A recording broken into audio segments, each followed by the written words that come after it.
Good morning. Hi, you guys. Hello, hello, hello. Um, so, just want to share a little bit of my experience today with my grandkids. I had my grandkids here to visit, and you know, where where uh, where did this idea for all of us come that possibly that maybe that the earth was not a safe place, or that we were not worthy, or that there wasn't enough on the planet, and we had to get our share. Those concepts, those ideas, those beliefs started young, and I don't even remember where they started. But here I am with my grandkids, and they're six. They're twins. They're really amazing, and of course they're going to learn what I teach them, and what a great example I saw of that today. That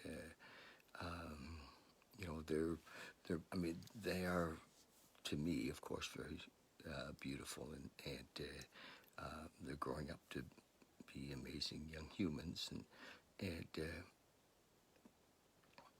but how am I living my life as an example of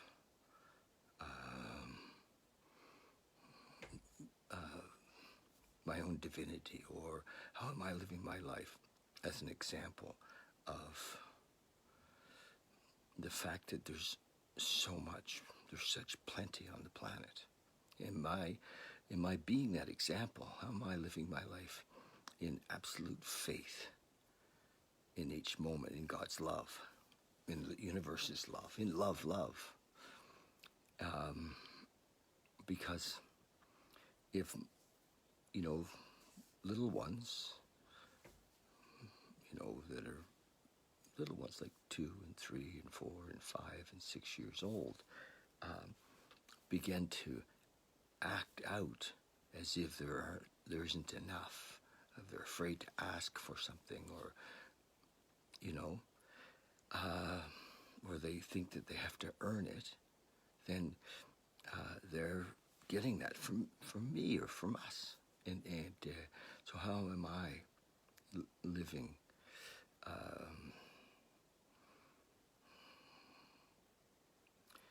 the truth that there is plenty? Because I find myself, sometimes being in fear. I have a job. I do. I haven't had a job since 1980, and so anyway, I have a job, and I see myself like, oh gosh, I have a job. I'm going to have benefits, and I'm caught in that. It's like, oh my gosh, and I don't need the job.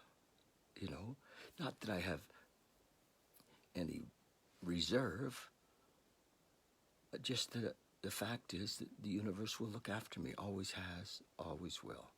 And so, okay, yes, I can, thank you. Tam JC said, could I increase my volume a little bit? Yes. Okay, yeah, I'll turn it up. I don't know exactly how to do that, but thank you so much for, maybe I can just speak up. How's that, Tam? Is that better? Thank you so much.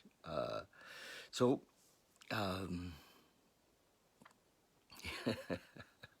I'll just speak up. So there we are, with my grandkids, and I was giving them some gifts today, and it was apparent that, thank you, that they were, already had assumed that there was a limit, and or that they had, in some way earned it or hadn't earned it, and those are the conditions of that many of us have grown up in the sense of lack, in the sense of even with love, that we have to earn love, or that we have to, so yeah, okay, thank you, Tim. So that's it. Am I the example? How do I live the example? And I was sitting after they left today, and I was watching that this thing around my own. I have a job at a recovery center, a treatment center, and I'm there because I just landed there. God put me there, I think, and I don't know. I just am there. So yes, okay, and if it comes that I don't need to be there, or that I shouldn't, that I'm pulled somewhere else, I need to go, not to be there for the money, or not to be anywhere for the money, or because there's a fear of shortage of money. Because there's no shortage of money, there never is, and it's me that creates a shortage by my lack of faith, by my lack of following my vision out of fear. So fear shows me that I am that I'm not trusting the universe. Fear shows me that I'm I'm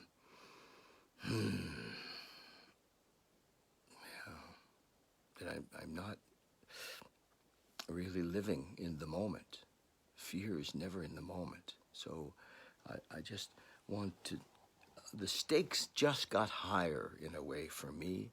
The stakes just got higher. I saw a living example with my own grandchildren, how I could be a poor example of the fact that the universe looks after our every need. And instead of being and I think of my mom. My mother, as a child, did not have that in her. She was, money doesn't grow on trees. And, you think we got a bottomless pit here? And yes, we do have a bottomless pit of resources. There's no end to the resources on this planet. But knowing that from an intellectual and living it in each moment is I just got that today at another level, that because my example for my grandkids and those of you, all of you, that's I talk about being present and living here now and following our intuition in each moment, and then watch myself as I don't do that sometimes. Anyway, that's the deal.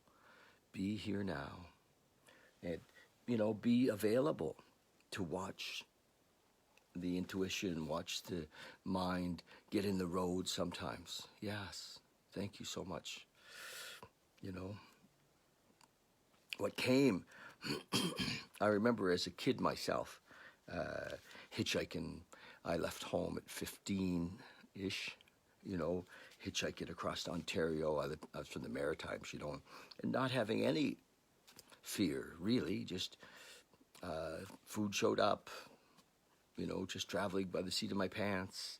And at 15, I remember. And so it's possible to to live that way. I have lived that way, and to know that the universe is, if we follow our intuition, the universe will look after. And mind, of course, is how. Mind always jumps in with how. How is a bullshit question, right? Just know that everything is looked after. In spite of me, everything is looked after. There is plenty.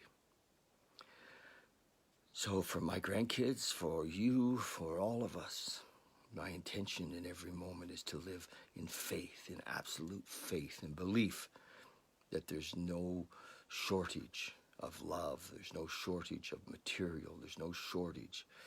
And it may just be that we need less. We need way less. And that's, the other way of looking after what we might perceive as shortage. We need less, way less. I have closets full of stuff I don't need. All right.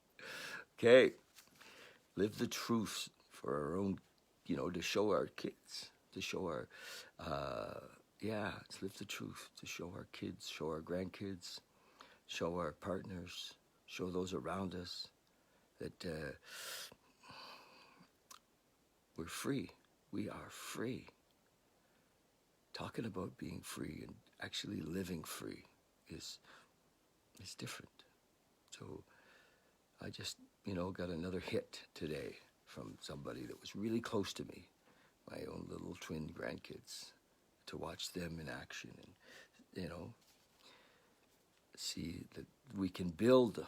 Somehow our society is designed to build us into a little prison of cause and effect. If you do this, you get that. If you do this, you get that. And cause and effect is bullshit. It's bullshit. It's the same as right and wrong and good and bad. And just be. Just be. Cause and effect is bullshit.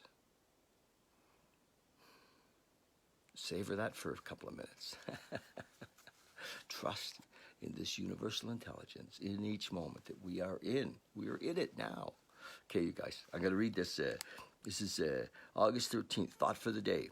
A little late today, was with the grandkids, And thought for the day, August 13th.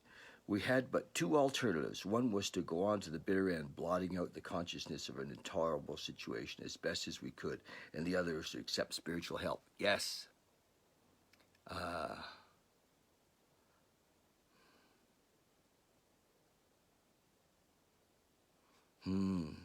Tam's writing a story. That's great. Thank you.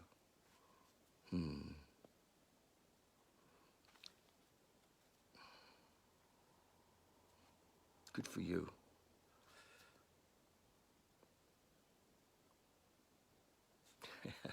Great story, Tam. Tam moved to Alberta years ago and had nothing and lived with very little for 10 months. She said it was such a great time.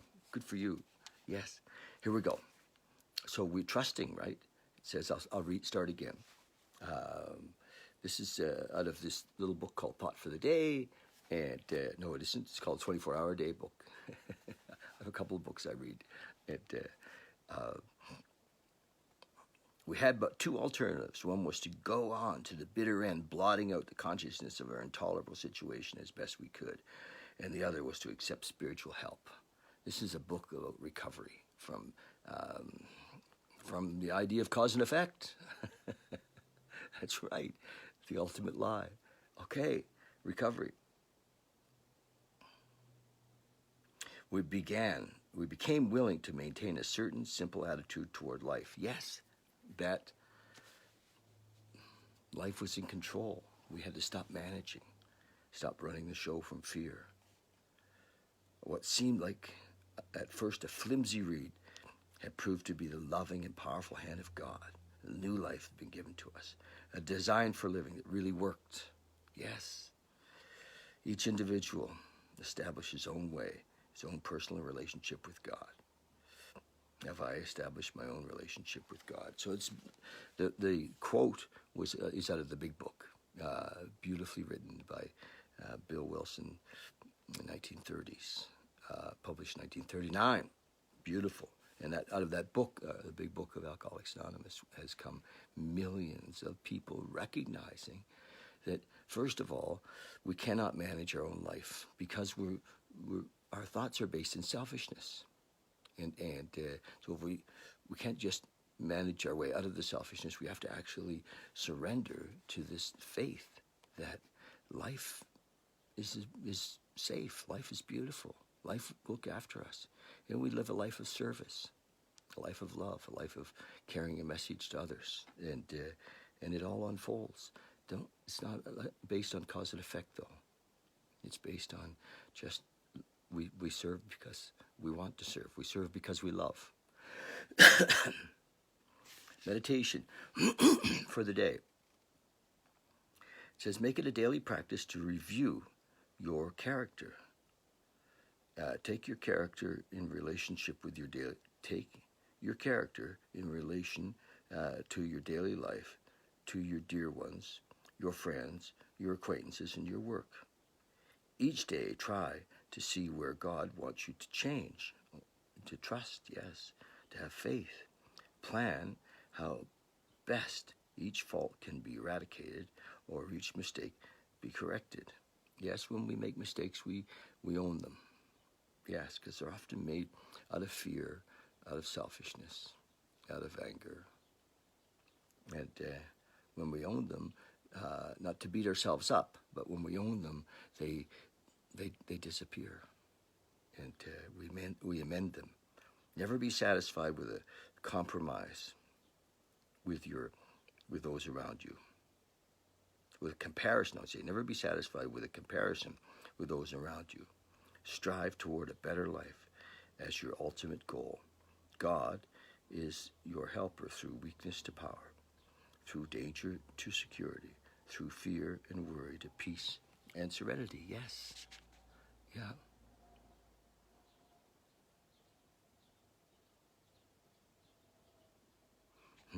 Okay. Prayer for the day. I pray that I may take real progress toward a better life. I pray that I may never be satisfied with my present state. Yeah.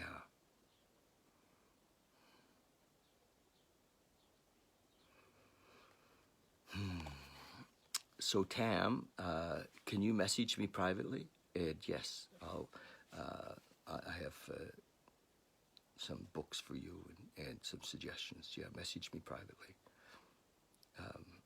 All right. Thanks, you guys. So remember that as we go forward to live this life of trust and faith and surrender each moment to life itself, to love, we are an example to others. We're an example to our own children. Don't be sorry, Tam. I'm really happy to have you here. We're an example to our own kids. We're an example to our parents. We're an example to everyone. So service begins in living this life, and yeah, great day for me. Thanks so much. Love you lots. Tam, let's talk soon. Message me. I'll get back in touch with you. Okay. Bye, you guys. Cheers. Give thanks. Oh, gratitude helps.